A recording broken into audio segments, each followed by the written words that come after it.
Yung part na to, nag-react na lang din ako. Wow!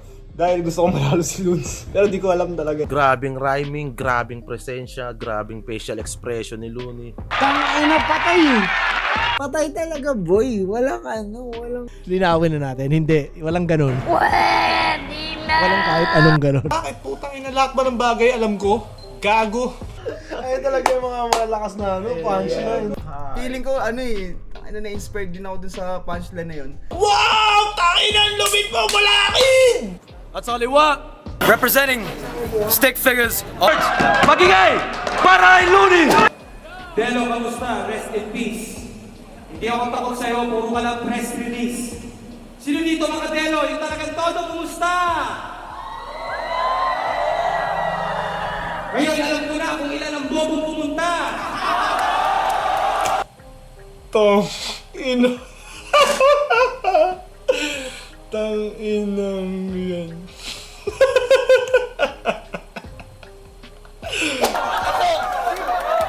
Ako ay serbesa, ikaw ay alak pang babae. Nakanganga ka lang pala, akala ko nakaapa ka ng tae. Nakanganga ka lang pala, boss. Kala ko kasi nakapa ka ng tae. Bakit ang may tae? Ang inang nakanganga ka lang pala. Kala ko nakaapa ka ng tae. Nandito na ang professor ng professor mo para turuan ka ng lesson. Mas kabado ka pa sa batang tuturukan ng injection. Mas nervyoso ka pa sa tulak na inabutan ng inspection. Daga ka na nga, dinadaga ka pa. Ano yon, Inception? Oh, galing. Yun yung isang scheme niya. Yung lines 2, 3, 4 punchline eh. No? So, ang ganda nun. Parang yun doon pa lang nakuha na niya yung round. Di ba nag-choke ka kay J. King? Biglang na blanco ang kanyang utak. Hindi na ako magugulat. Mahirap talagang magkabisado pag may ibang tao kang taga-sulat. Tapos di ba marunong mag-freestyle? Kaya nagpapaka-friendly tong bobo na to. Kaya paano ka naging Einstein kung wala ka naman palang MC sa formula mo?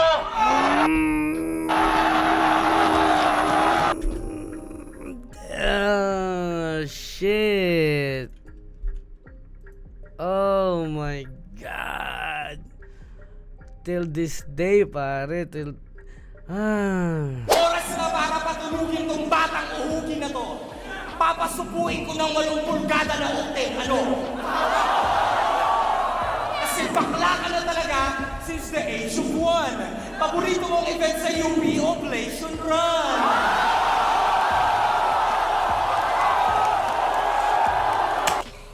Oblation Run ba yung mga nakaubad?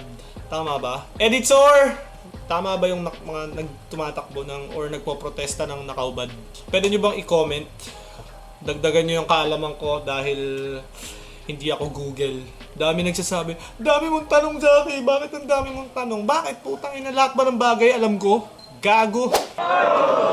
Hashtag numero 1, style mo yung gago. Yung estilo mong pauso, lyricism mong walang punto. Hindi ka epektibo mga insulto kasi mga linya mo hindi puro. Magtatagalog ka tapos mag-i-English ka sa dulo. Sino ka, si Tulpo? Tangina. Ito na, putang ina. Style Mac na to, puta, inaano na ni Looney Rito yung style ni Tape CD. Siya daw yung pinakagutom na rapper mula Bataan hanggang Maynila. Aba! Pambihira! Kaya pala pag nag-rap ka, para ka nang hihina. Hindi nyo ba napapansin? Tunog bating to si Tipsy D. Kahit ilang beses pa to magbayad ng shipping fee, wala pa rin dating yung delivery. Ginanon lang, no? Tanginang yan, kahit ilang beses ka pang magbayad ng shipping fee, walang dating yung delivery. Grabe. Idol, pwede pa picture?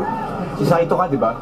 Oh, naniwala ka naman. Sinasay ko lang kita. Ito ba yung kabattle ko sa rap na galing probinsya? Anak ni Apple di App kay Aling Junisha? Eh, sa mga remark, ano talaga, ayan yung sa mga Iconic line. iconic lines. At saka, ikaw ba yung kabattle ko sa rap na galing probinsya. na talaga Anak niya. ni Apple Diap kay Aling. Gago! Ano Sobrang yun? Hindi, tsaka sobrang halos lahat nakarhyme. Oo, ano nga? Ganun na talaga siya. Kung wala kang pang tuition, mag-aral ka dun sa TESDA. Kasi kung ako ang presidente, wala akong pake kung mag-welcome ka sa EDSA maghapon hanggang gabi. Magbaon ka ng kape, magsama ka ng maraming madray kaalyadong kakampi. Unang mag-planking sa kalsada, sasagasaan ko ng tangke.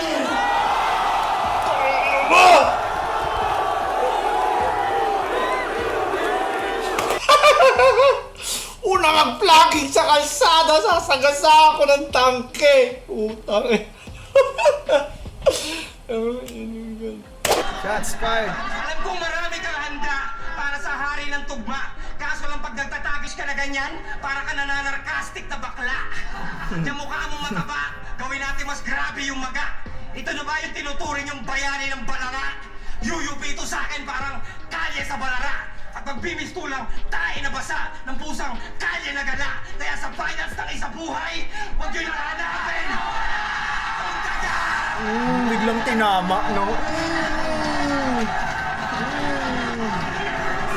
Magmimistulang tae na basa ng pusang kalye na gala. Kasi yun nga kinain na ng pusa yung daga. Naggaling din, may kwento. Feeling ko, na-inspired din ako dun sa punchline na yun. Kaya yung ender ko nung round 1 sa laban namin ni Tipsy. Kasi mo, di ba may daga din dun? Ayun yung muling di ba? Kasi iniigip mo pa sa balon at sa sobrang hirap mo, nagtitipid ka sa sabon. Kaya yung balat mo, mas madulas pa sa presko na hito kasi mas madalas ka pang mag-birthday kaysa maligo. Ay talaga yung mga malakas na punchline, no? Presko na ito. 1,010 nga, ha? Madalas ka mag-birthday Kesa maligo. Presko na ito. Yung mga chismis na nasagap mo malamang galing kay Badag. Bakit mo sinasali pagtutubig ko? Wala kang pakay sa ibahe ko sa publiko. Ibang klase mga multi ko. Grabe na to ultimo. Rapper pinufood trip ko. Tangina mo, rapper pinufood trip ko. Ano mas malakas, yung almusal ko mala-impactong lyrics o yung rapper pinufood trip ko? Doon pa lang. Sabi panimula, tignan nyo kung gaano siya ka-confident na tangina, papatayin ko to. Sabi pa naman ng mga fans mo, malalim kang araw. Kaso yung corona ko, di mo maaring maagaw. Yung mga bara ko kay Shelly at kay G-Clown, di baling mababaw. Basta pinapakain ko sa mga tao, hindi galing sa nakaw.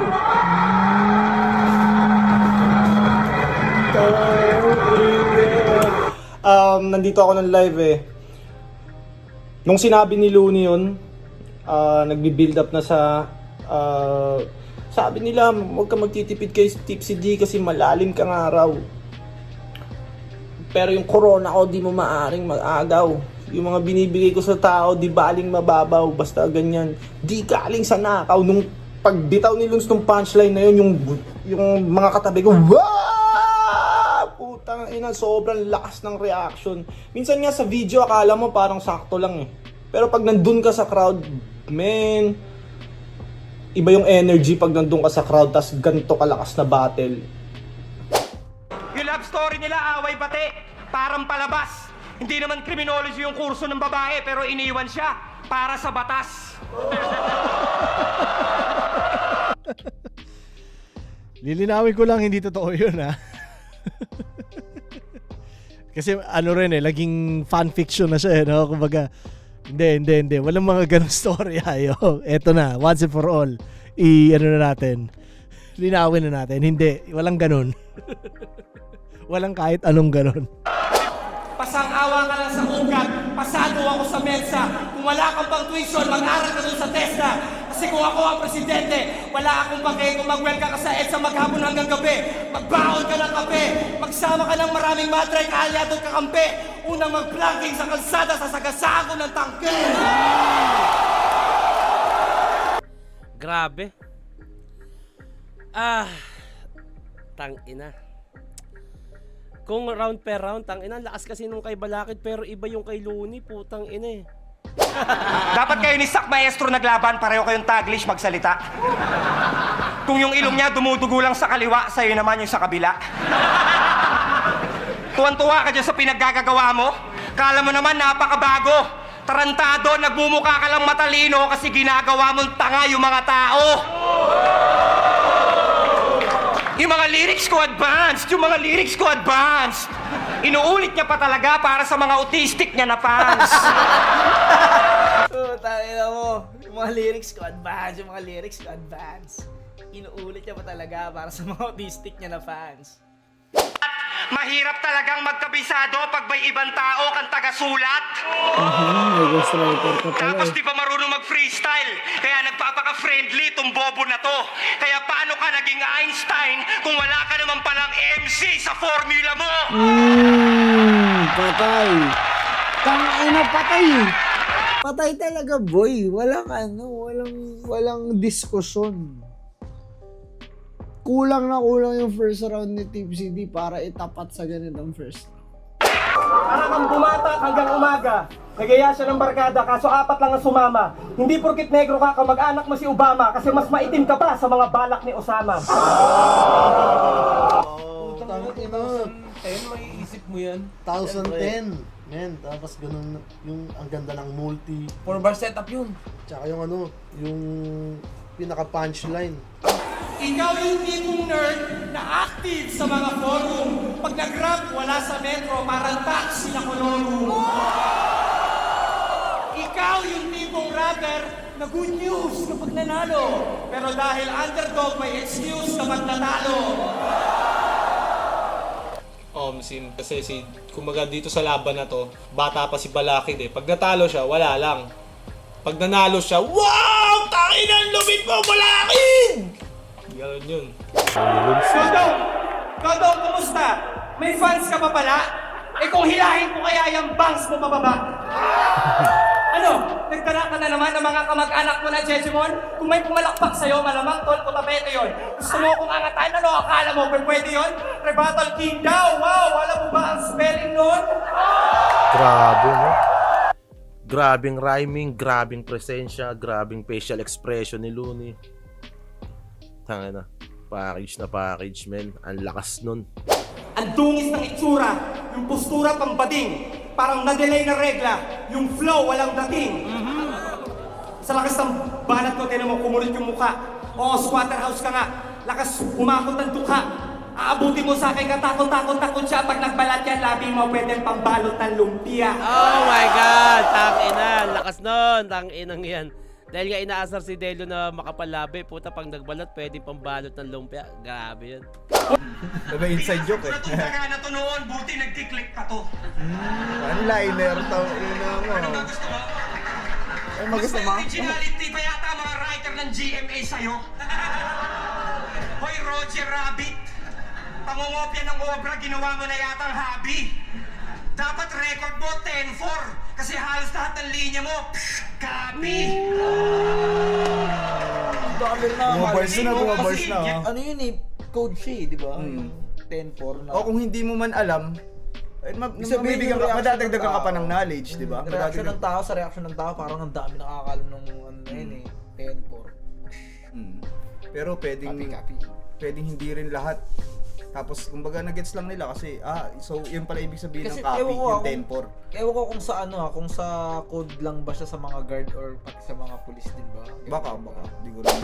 Patagal ng patagal tong alcoholic kumukorni na. Mahirap makuha yung mensaheng nakapasok dun sa bote niya. Ang agwat namin dalawa ay singlayo ng Andromeda. Ako'y halimaw sa entablado, parang Phantom of the Opera. To be honest, di ko alam yung Phantom of the Opera. Halimaw sa entablado, parang Phantom of the Opera. Di ko alam yun. Hanggang ngayon, di ko pa rin alam yun. Siguro, anong part na to, nag-react na lang din ako. Wow! Dahil gusto ko manalo si Loons. Pero di ko alam talaga yun.